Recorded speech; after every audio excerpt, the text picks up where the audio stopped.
bottom line, it's a competition, yes.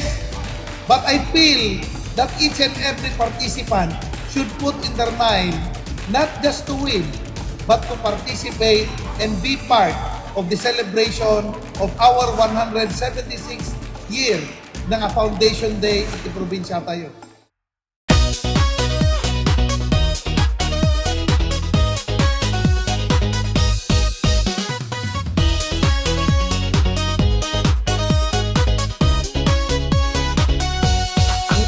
Mahal na La Union, mula sa kanyang pangalan ay simbolo ng pagkakaisa. United La Union ang aming hangarin para sa mas progresibong kinabukasan. Mahal ka namin La Union, sa 19 na munisipyo at isang syudad, iisa